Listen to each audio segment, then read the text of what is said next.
So, good morning po sa ating lahat. My topic is all about school innovation, and this is your discussant, Isvetlina D. Guzman. First, we have our rationale.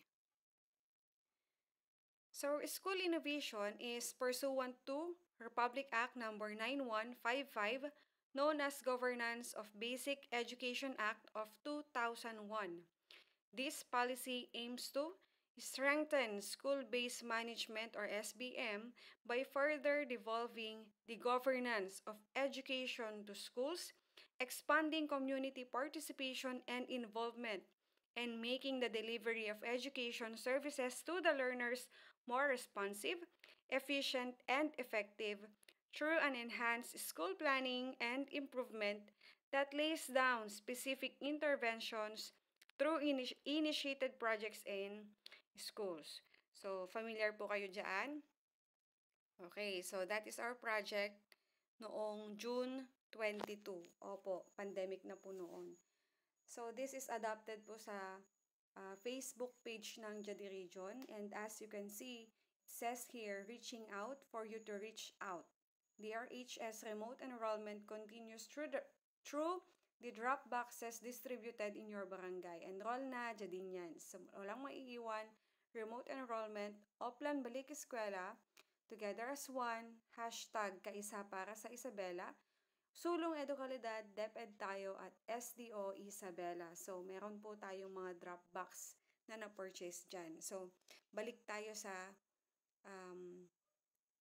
slide ng ating rationale. So, it says here, it makes the delivery of education services to the learners more responsive, efficient, and effective. Okay, so sa ginawa natin na yan, naging efficient po ba tayo? Yes.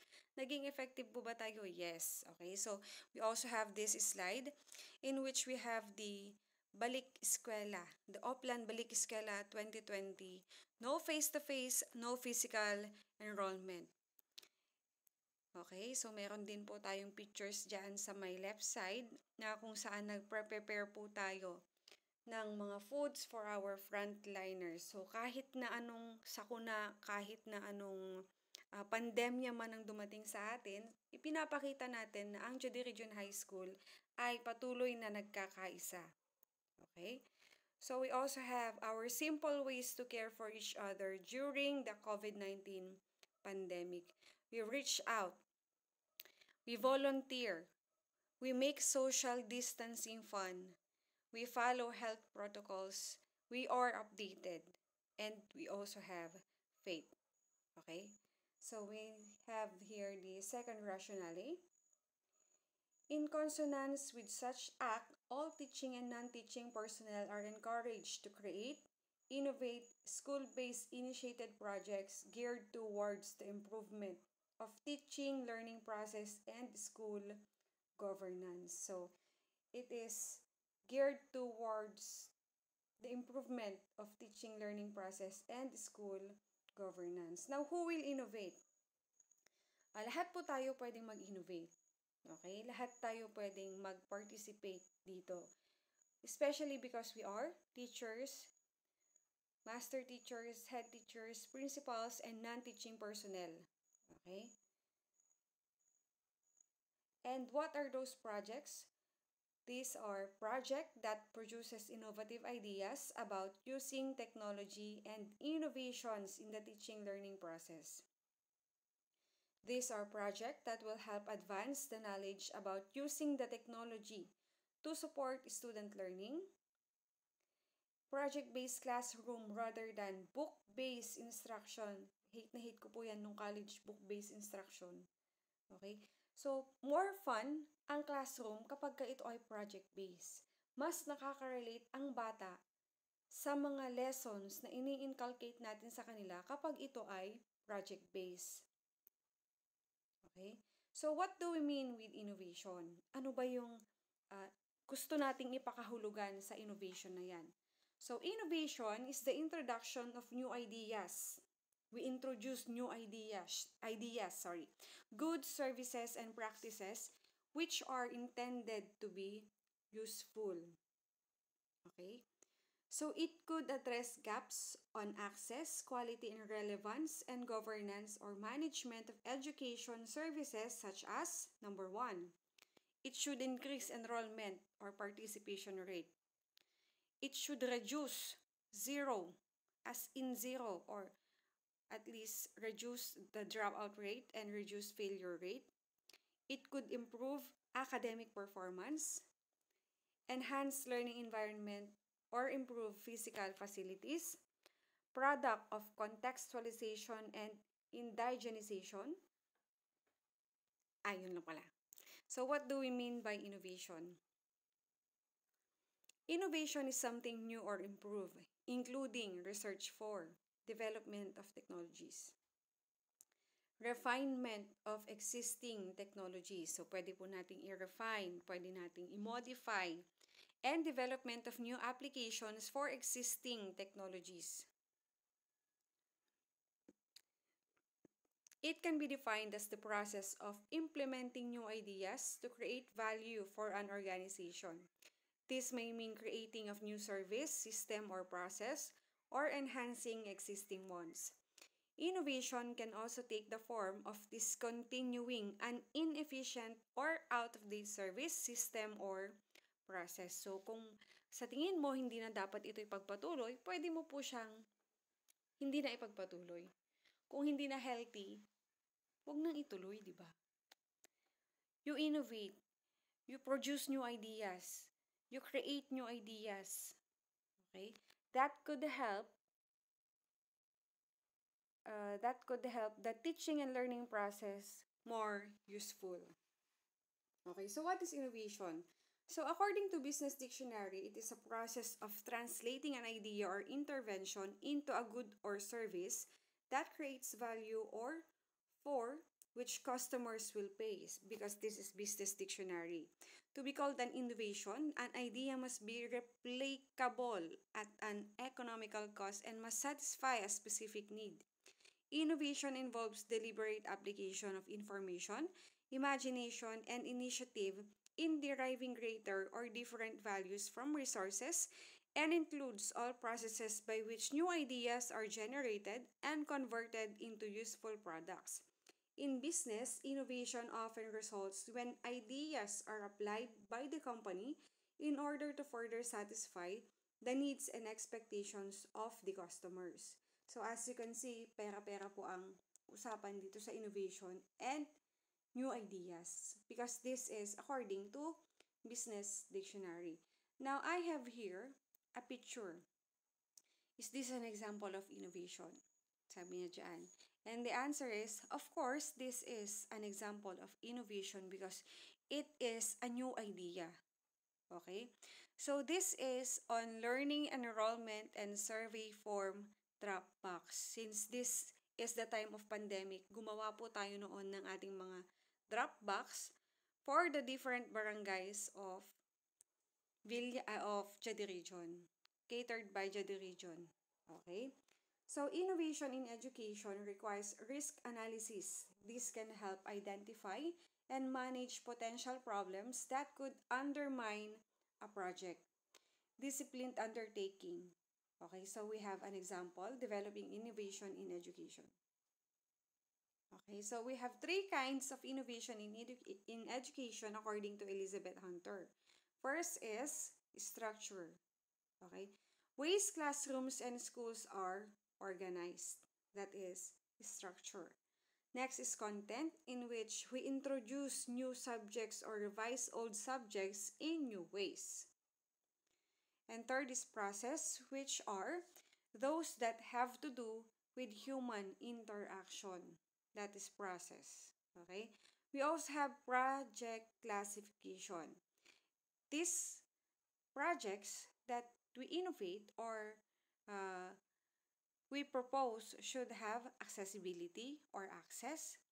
It should have quality and relevance curriculum. Okay? And governance. Okay? Current innovation in education. So these are just examples of current innovation in education. First is the DLP or the Dynamic Learning Program. The Teach Excels, or the Teaching and Learning Excellence in School Leadership for Southeast Asia. This is a two-module e-learning short course consisting of 4 weeks online classes or activities. This is designed for supervisors and school principals. It addresses the need to develop and strengthen their capacity to manage the teaching learning processes in schools. We also have the Project Impact, the NCBTS, ICXLs, and the OTOP, or Observe the Observer program. Meron din po tayo sa ating Jedi Region High School, ang pride and glory natin si Sir Bien, yung kanyang Project Bata. That is also an example of innovation in education. Actually, awarded po yun sa region. Okay? Next example is the Project Apex, or Applied Academics in Excellence. Okay, so those are just examples of innovation in education. Now we have the guidelines in writing a project proposal. Paano nga ba sumulat o gumawa ng isang project proposal? A project proposal, often called a statement of work, is persuasive document. Persuasive document. Mga lukoy nga dokumento. Okay? So its objectives are to, first, identify what work is to be done. Explain why this work needs to be done. Persuade or convince the reader that the proposer, ikaw na nagsusulat, is qualified for the work. Okay? Hindi lang yung gusto kong mag-innovate, gusto ko ng ganito. Dapat patunayan mo rin sa mga sa sarili mo at sa mga pagproposean mo na ikaw talaga ay kaya mong panindigan yung innovation na yon. Ikaw yung proper person na i-address sa innovation na yon. Okay? So, what makes a good proposal? A good proposal must be qualified to benefit the learners and other stakeholders. It have a plausible management plan and the resources needed to complete the task within the stated time and cost estimates or approximation of the probable cost of the project computed on the basis of available information. One attribute is appearance. Okay? A strong proposal has an attractive, professional, inviting appearance. In addition, the information should be easy to access. Madali siyang ma-access. Hindi yung napakahirap intindihin, hindi yung napakahirap mong kunin kung ano yung gusto niyang sabihin. Okay? Numeracy, literacy, kahapon na-discuss yun ni Sir Jeff. Okay? A second attribute is substance, malaman. A strong proposal has a well-organized plan of attack. Hindi yung basta sinabi mong gusto mo, wala ka ng plano kung paano mo i-represent. Wala ka ng plano kung paano mo mag-gain yung kanilang interest. Okay? It should have well-organized plan of attack. A strong proposal also has technical details because technical depth is needed to sell your project. Remember, a proposal is a persuasive document. Okay? So we have 5 examples of innovation in today's schools. So these are just examples. To improve communication skills among students, one school broadcasts a student-run TV studio. Parang sa atin, RBI, di ba? So that is an example of innovation. Okay? We also have, as part of a performance-based learning initiative, students in another entry created, designed, and built their own recycling bins to improve sustainability efforts at their schools. So kapag ikaw ay nag-create ng isang recycling bin, that is also an example of innovation. Okay? In another entry, a student describes her innovation project that began when she learned from her music teacher that vocal warm-ups should change depending on the type of music she will be singing. Through research on appropriate vocal training, the student is now developing an app or application that leads singers through the perfect warm-up. Now, that's innovation. Yung wheezing, yung magjujuwet na application sa cellphone, that is also an innovation. Yung ginagawa ko po ngayon na nag-i-screen, screen recording. This is also an example of innovation. So, madami po tayong mga innovation na ginagawa na natin talaga na hindi mo alam na, innovation na pala to. Okay, so these are examples of innovation. From apps to robots, technology is greatly infused in these innovative programs. One school connects its student to science, engineering, and technology by collaborating to enter a unique robotics competition. Remember yung pelikula ng Baymax? Okay, Sir Alex, ikaw yon. Yung pelikula po ng Baymax, robot siya. Na si Baymax, kinikater niya yung medical records ng mga hinahawakan niya or hinahag niya. Okay? So, robotics po yung source noon. Designed po yun para manalo siya sa isang bet game o kaya yung pustahan. Kung mananalo ka, may premyo ka. Kung napatay ka ng kalaban, syempre, wala kang premyo. So, yun yung apps to robots. Example of apps to robots or robotics. Okay? Next, a guided inquiry program that illustrates how students read biography or autobiography titles and use technology tools and art to create a graphic biography. Next, we have the guidelines and criteria. The proposed project is aligned with DepEd Trust and contributory to the attainment of the department's vision and mission. Okay? So, number 1, kailangan nakaangkla po ito sa ating vision and mission. Number 2, the proponent must present the reasons for the project and what needs or problems he or she wants to solve or address and innovate. Kailangan may rason ka. Okay? Bakit gusto mo ito? Bakit gusto mong i-innovate ito? Ano ba yung problemang nakikita mo? Okay?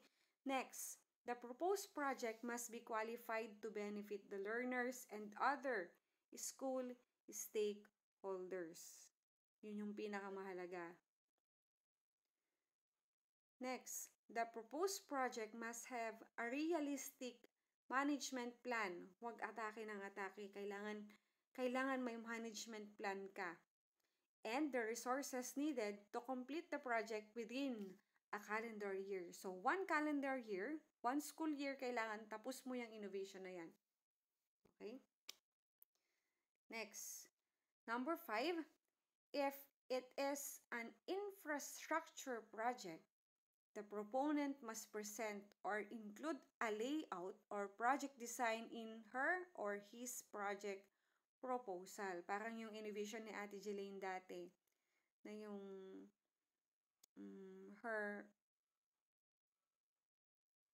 yung mga uod-uod niya dun sa likod. For example, ganun na innovation. Di ba, nag-construct po siya noon.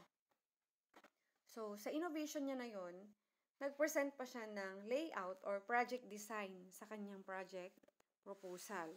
We also have establishment of solar panel as example, windmill, and e-library.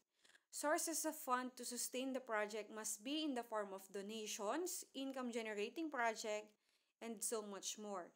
It should not be taken from the school MOOE fund. Yun ang pinaka-importante niyong dapat tandaan, mga kapatid.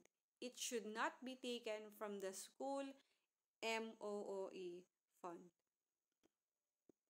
Number 7, solicitation is prohibited. Bawal na bawal po ang mag-solicit. Pero, tandaan po natin, pwede po ang donations. The proponent must show proof of donation, Memorandum of Agreement or MOA, or any proof of the project's sourcing.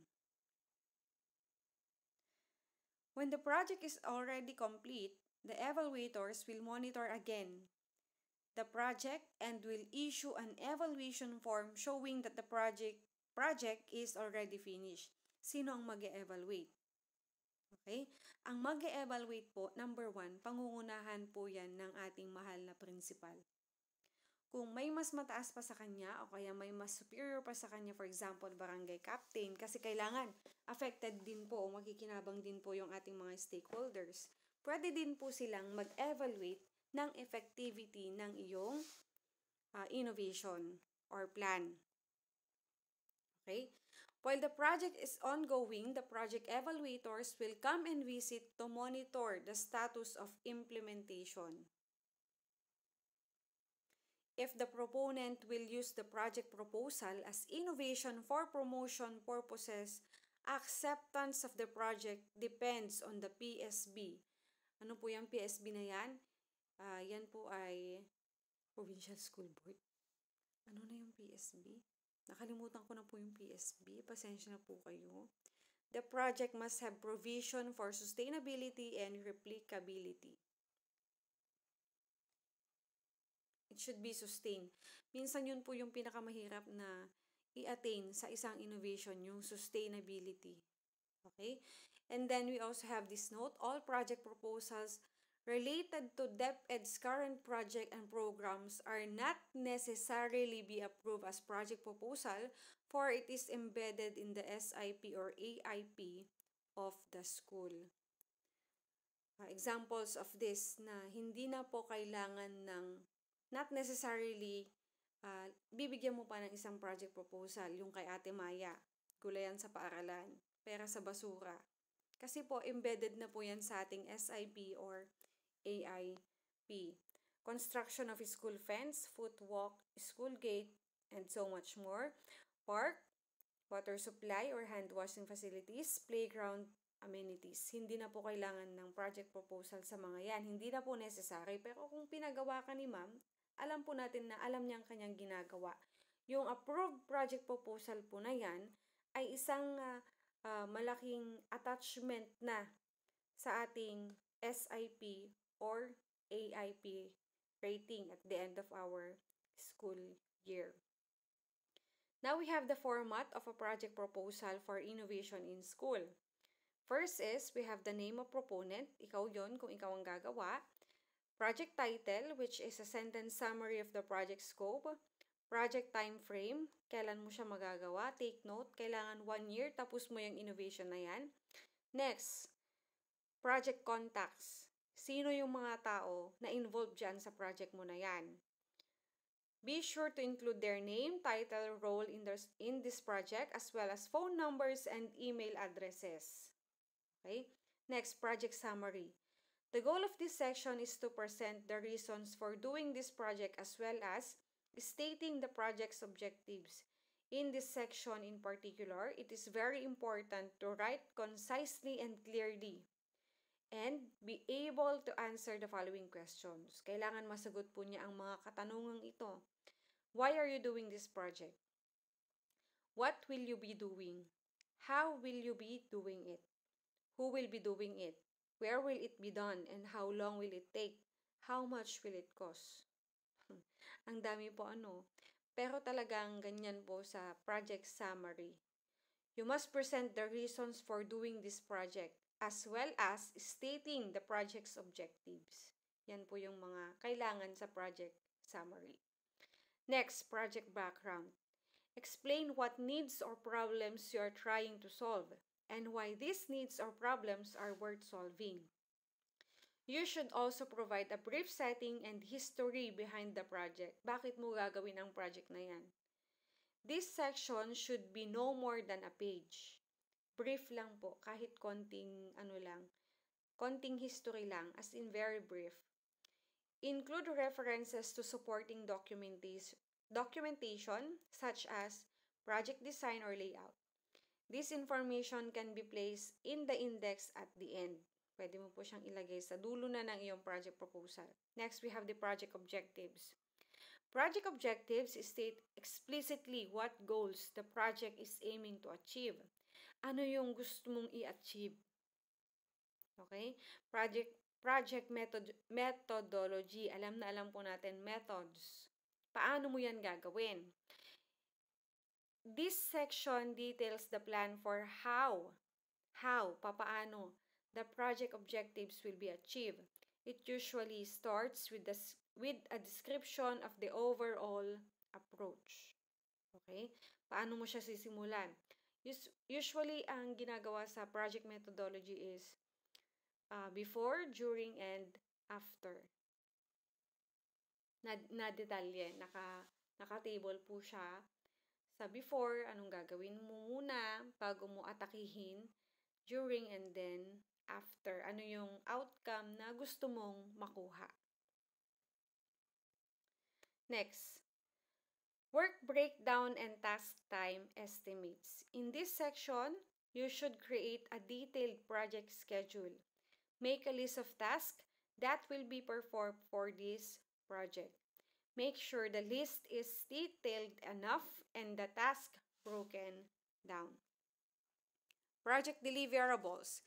Make a list of project deliverables. These are the products will be delivered to the client at the end and throughout the duration of the project. Make sure to include a description of the deliverable. Yung ibibigay mo sa kanila.